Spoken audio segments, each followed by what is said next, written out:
And hello, friends, and welcome to another episode of Chapters here on Armstrong Cable. Chapters is the television show that profiles local authors, editors, and publishers in our community. I'm Eliot Parker, and it's great to have you with us.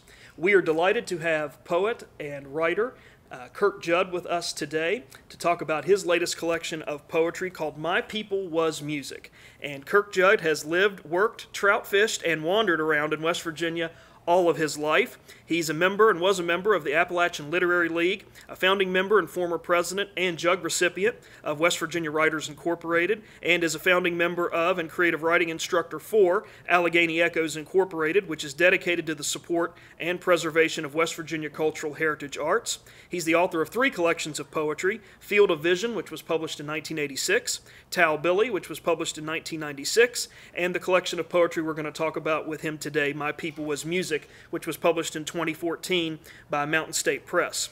Kirk is a co-editor of the widely acclaimed anthology Wild Sweet Notes, 50 Years of West Virginia Poetry from 1950 to 1999, and he was honored to be one of the 5 readers selected for the installation ceremony of Louise McNeil Peace as Poet Laureate back in 1979 at the West Virginia Cultural Center on the Capitol grounds in Charleston. He currently sits on the board of the Pearl S. Buck Birthplace Foundation, headquartered in Hillsborough, West Virginia, and he's internationally known for his performance work combining poetry and old-time music, and he's performed poetry in Ireland and across West Virginia at fairs, concerts, and festivals for the past 35 years. And we're delighted to have this accomplished poet with us here today, Kirk Judd. Kirk, welcome to Chapters. It's so nice to have you here. Thank you, Eliot. It's nice to be here. My first question to you is, how did you get interested in becoming a writer? I was always a reader. My family were readers. I'm an only child, and my parents were both readers. We would go to the library each week, come home with an armful of books, and they would pass from my dad to my mother to me and just go around the circle. We would read those, go back the next week. One of the books that inspired me at a very young age was A Child's Garden of Verses by Robert Louis Stevenson, and I think that started me on the poetry path very early. And my mother would tell you I became a writer in the 2nd grade. I would say that I really started writing seriously and thinking about becoming a poet in junior high school, which was in the 60s here in Huntington, West Virginia, and actually down in Wayne County at Vincent High School. And I just started then. I was always encouraged. No one ever discouraged me from writing. I had some good teachers. I carried it on at Transylvania University and been back here at Marshall University, and have always continued to write. Been a writer ever since. And you mentioned poetry being something that you gravitated towards at a young age. What is it about poetry that was appealing to you as a writer then and now? Well, I think it has a lot to do with the language here, especially here in Appalachia, this part of Appalachia. There's a cadence and a rhythm and a lilt to the language that doesn't exist everywhere else. And I think it lends itself to not only storytelling, but very much to poetry. As I said, Child's Garden of Verses was something that brought me to that cadence of language, that rhythm of language. Nursery rhymes also do that. I think most children are brought to poetry early that way, and then we forget about it gradually. I just never forgot about it. And so I always loved that lilt and cadence and that rhythm of language that poetry brings, as opposed to prose, where after many years of writing poetry, I think prose has a lot of throwaway words that I would rather make the point early. To me, writing a novel is an oil painting. Writing a poem is a black and white photograph. And I like that stark, quick hitting imagery that exists in poetry that doesn't exist in other types of literature. Do you think that's one reason why poetry, for some readers, is intimidating or makes them not a huge fan of poetry, is because every word in a poem means something? You know, you can't skip over some of those extemporaneous passages like you can maybe in a prose piece? I think you're probably right. I think it does. And it's not just every syllable in a poem, it's every pause, it's every non-word. The whole thing is timing, and yeah, it takes a lot of work, and it is intimidating. But I think another thing that has turned a lot of people off about poetry was the way it was taught in the school system. You know, I struggle with things like with The Wasteland and T.S. Eliot and Ezra Pound now as an accomplished poet. And I go back and look at those very complicated and complex pieces of work that we were taught in high school. How in the world can you expect high school students to get into poetry if that's the examples we're giving them? We should have been doing it much differently. I think that turned a lot of people off to poetry. They were intimidated by it, they didn't understand it, and so they just put it out of their lives. That's really interesting that you mentioned that, because those are some of the same comments you hear a lot of people who are afraid of poetry for one reason or another will say was, well, you know, I got exposed to this poem or that poet in school somewhere along the way, and it turned me away from poetry.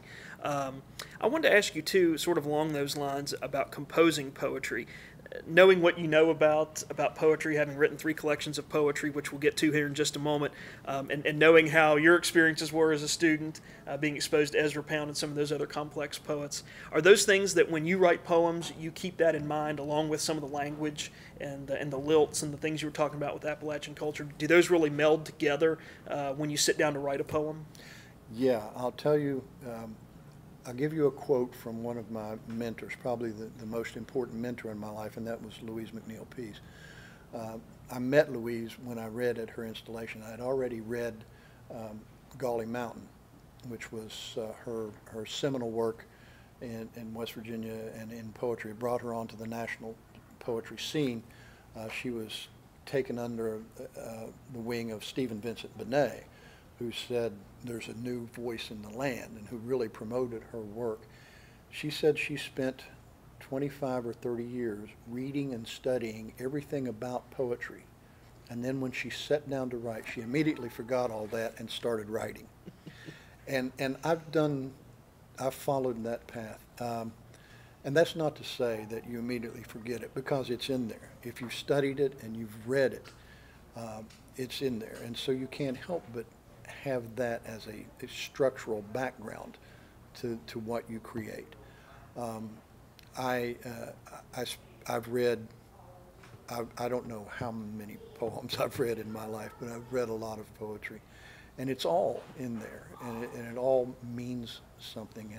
And I have studied the structure of the classic poets, and I still write all types of poetry.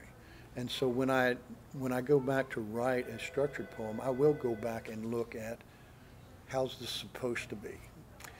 But I generally, when I create now, I create from the sound of it, because I'm a spoken word guy. And so I write basically from the sound of it, and then only after I've just about completed the poem do I ever go down and commit it to the page. And then if I find something that needs to be tweaked as far as structure or form, then I'll put that in there. I'll make it fit, and that's the art of the craft, because poetry is both a craft and an art. And I think that's the art, is making the art fit the craft so that it people recognize those things. Good poetry, you rarely recognize the structure. You just hear the impact of the imagery in the words. And I know one thing that, when I teach poetry to students at Mount West Community and Technical College here in Huntington, that we will oftentimes do is take a song and song lyrics, and we'll pull them apart and talk about poetry, because some of your best poets in some ways are your songwriters, because of the beats and the cadences and the way they arrange words and symbols in many ways. So as an author of 3 collections of poetry, your first, Field of Vision, back in 1986, Correct. Tell us a little bit about that collection of poetry, and what are some of the themes and motifs that pop up in that collection? Okay, well, our first West Virginia Writers Conference, I was involved as a charter member of West Virginia Writers. We got together in 1977, and our first conference, we were lucky enough to have Gwendolyn Brooks there. And Gwendolyn Brooks was at that time the Poet Laureate of the state of Illinois, and was consultant in poetry to the Library of Congress. That position eventually became the laureate of the United States. There was no such thing at that time, but she held that position before there was a position. I took her workshop to her. She got interested in my work. And so she asked me to submit a manuscript to her, which she then forwarded on to her publisher.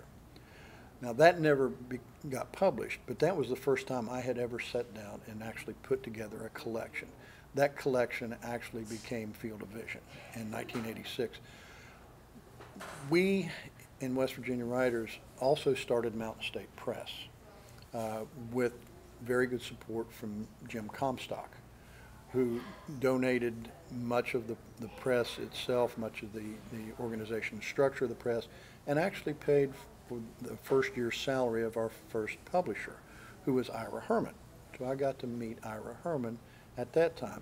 After Ira had gone through his year at Mountain State Press, he opened his own press here in Huntington, West Virginia, called Agena Press. He did mostly textbooks, but he wanted to branch out into poetry, and he gave me a call and said, would you like to publish a collection of poems? And I said, sure. And so that's how that came about. Basically, all of those poems were the ones that I had worked with Gwendolyn Brooks.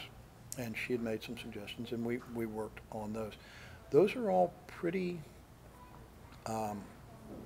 brash poems. I was a young poet, and some of them have not really a shock value, but a little bit of surprise in them.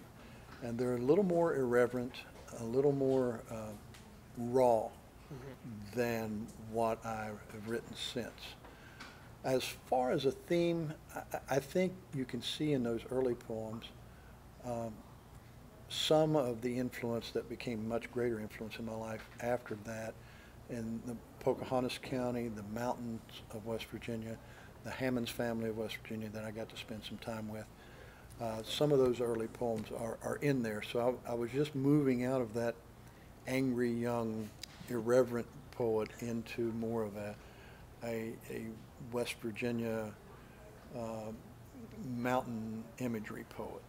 So that's what I think characterizes that work. I think if I go back and look at it, which I did when I was putting this collection together, I can see those divisions in there. But I did choose some of those poems for this book. So some of the poems in this book are from that early collection. They're 40 years old now, or maybe even a little older. Interesting. So that's great to hear how your process as a writer has evolved and process as a poet has evolved from that first collection through your second collection, which was Tao Billy in 1996, into your third collection. That's really interesting to hear that, and that you still go back and look at some of those old poems to see where you came from. I used to go hear poets because I follow my own advice. I tell people who take my workshops, or students who come to me, or people who talk to me about poetry, and they ask what they can do to become better poets, and I always tell them, go hear poets.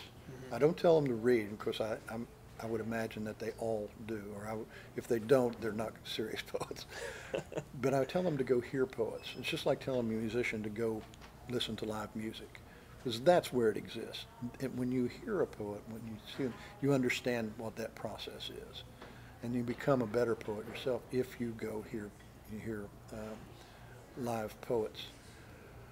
But oh, and I lost my train of thought. What was the question again? Oh, we were just talking a little bit about how you go back and look at that first set of poems from 40 years ago and see your growth and development as a writer. And I used to think, once I wrote them, and it's very evident in Field of Vision.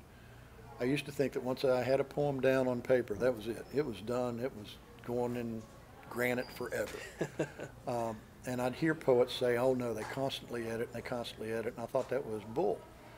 But now, I mean, I go back and edit things that I wrote 40 years ago. I still go back and read my own poetry. And I find things like, you know what, I should have said it this way.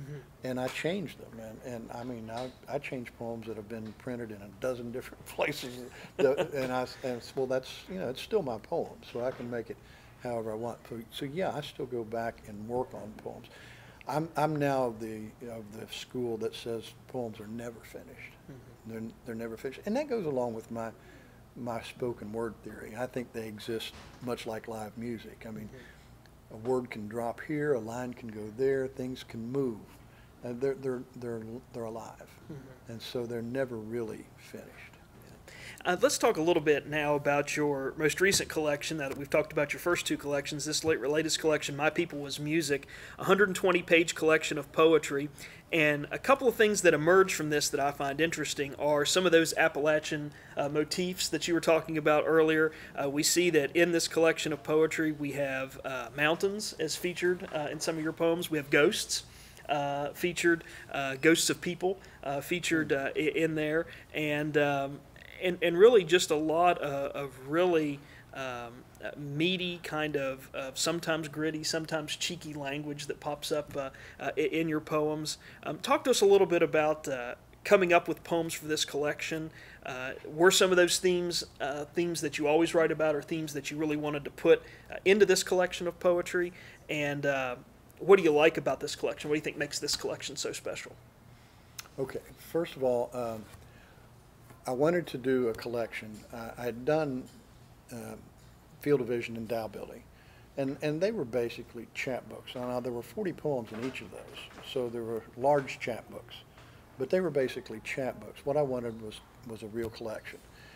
And I had thought I would do a new and collected poems because I wanted some of those poems out of the first and second collection in this.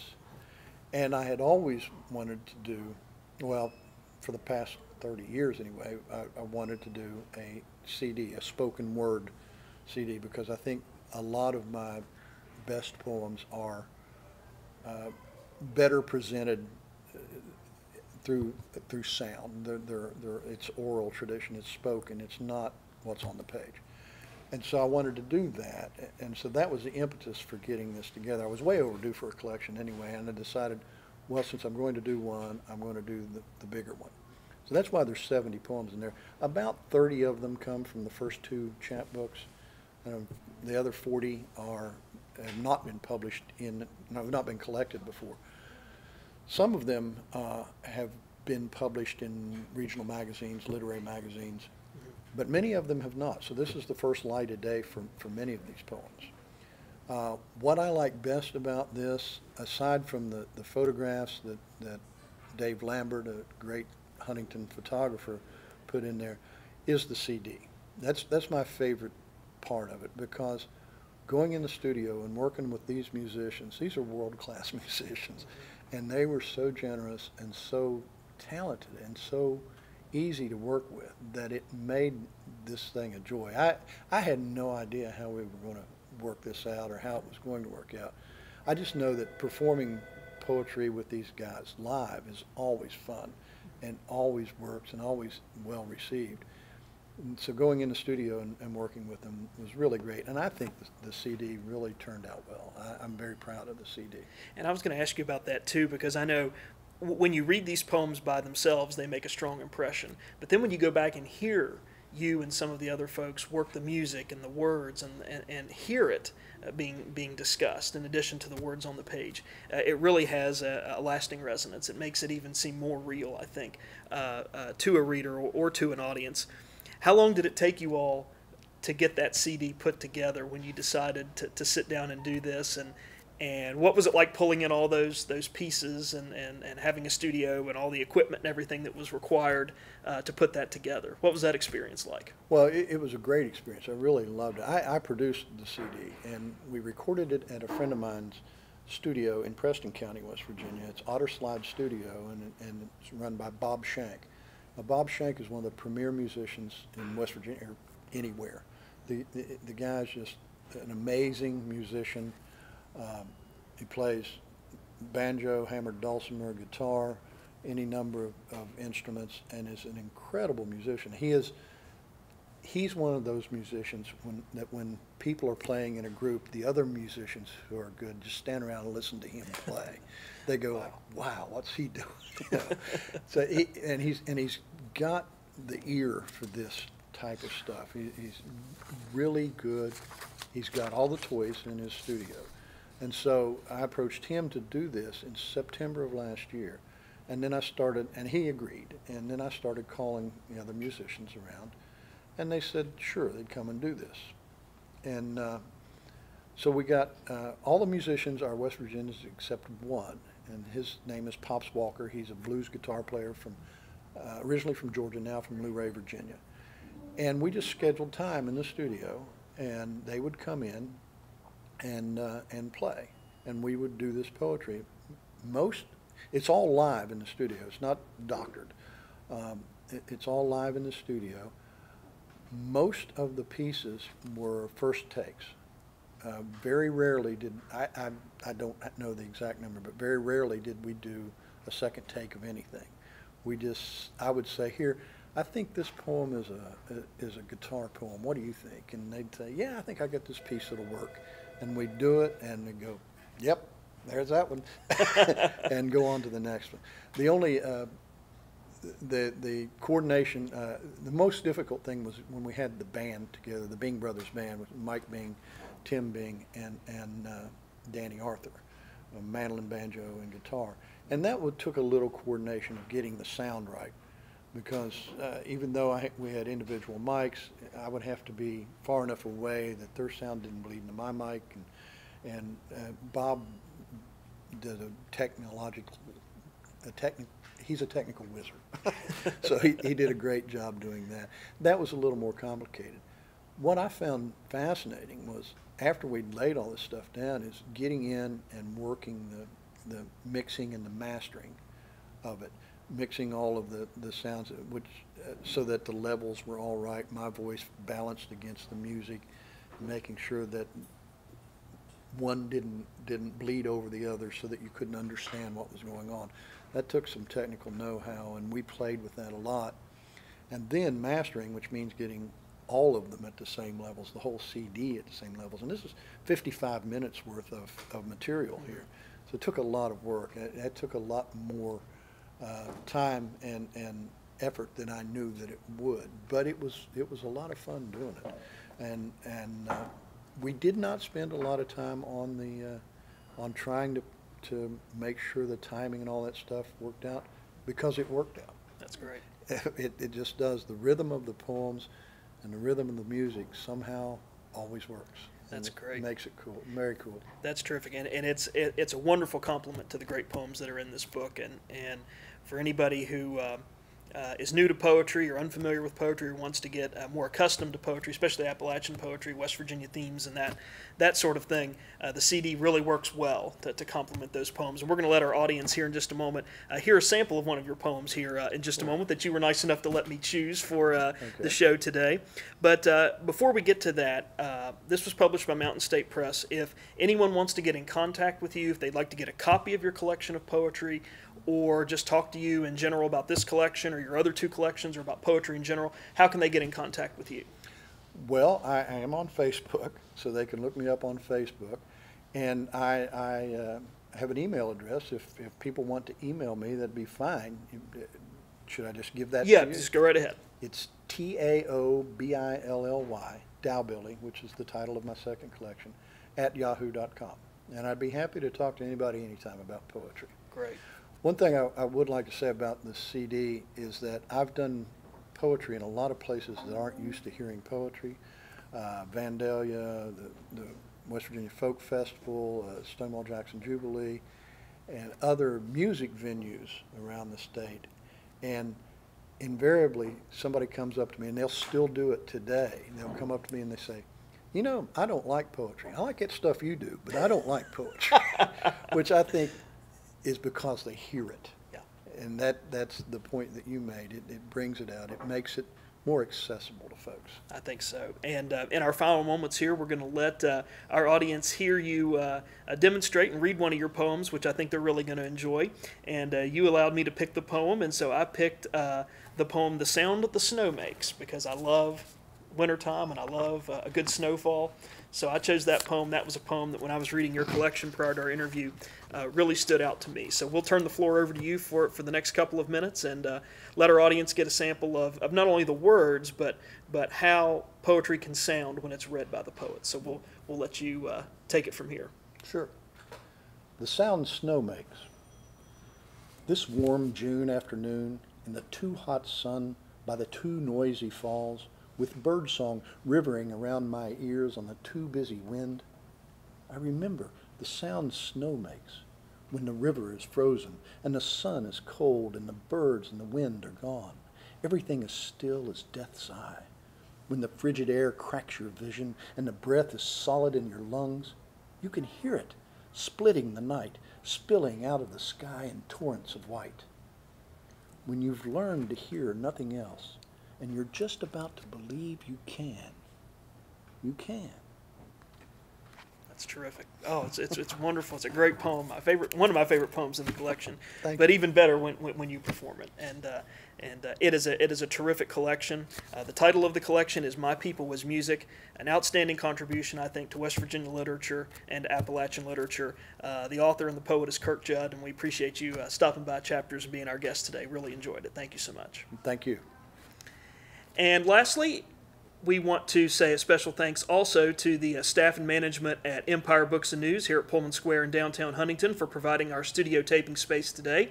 And we encourage you to stop by and check out Empire Books and News the next time you're looking for something to read. In fact, many of the authors that we have featured on Chapters, many of the publishers and editors that we have featured on our show have their works for sale here at Empire Books and News, including Kirk Judd's poetry collection, My People Was Music. So we encourage you to stop by and check that out and talk to Charlotte and her staff and let them get you ready for anything that you need in terms of something to satisfy your reading tastes here at Empire Books and News at Pullman Square in Huntington. And if you have a question, comment, or story suggestion about this Chapters program or any Chapters program you've seen on Armstrong Cable, we'd like to hear from you. You can send us an email to the address at the bottom of the screen right here, lp4@zoominternet.net. We appreciate all the feedback and comments that we do get from you concerning our Chapters program, so please keep those coming.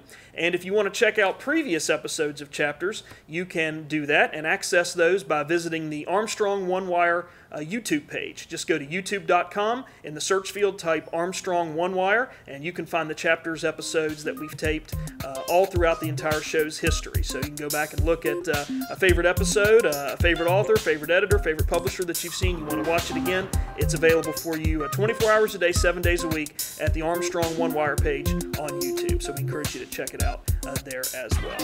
And that's going to do it for us this time on Chapters. Please come again next time, and in the meantime, stay tuned to this station for news and views that impact you.